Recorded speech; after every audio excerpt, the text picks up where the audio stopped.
జరిగిందండి. 25వ తారీఖు ఉదయం 8 గంటల వరకు కూడా బాడీని ఐడెంటిఫై చేసినటువంటి వాళ్ళు లేరు. అయితే జరిగినటువంటిది మా క్రైస్తవ సమాజం అంతా కూడా హత్యగానే భావిస్తున్నాం. ఎందుకంటే అంతకుముందే మరి చాలా రకాలైనటువంటి రూమర్స్ వచ్చినాయి. నాకు థ్రెట్ ఉందంటూ ప్రవీణ్ గారు కూడా పోస్ట్ పెట్టడం జరిగింది. కాబట్టి ఆయన చంపేశారా లేకపోతే ఇది నిజంగానే యాక్సిడెంటల్ డెత్ అన్న రిపోర్ట్ కోసం మేము ఈ శాంతియుతమైన నిరసన ర్యాలీ తెలియజేస్తున్నాం. ఇది ప్రభుత్వానికి వ్యతిరేకం కాదండి, ఇది ఏ పార్టీకి సంబంధించింది కాదండి. మాకు భద్రత కావాలి, క్రైస్తవ పాస్టర్లకు భద్రత కావాలి.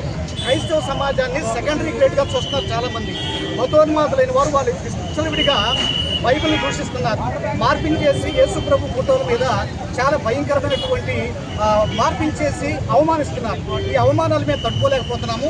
దానికి ప్రతిగా తెనాలి పట్టణంలో మేము ఈ రోజున శాంతియుత ర్యాలీ అనేటువంటిది నిర్వహిస్తున్నాం. Thank you. ఈ శాంతి ర్యాలీ ద్వారా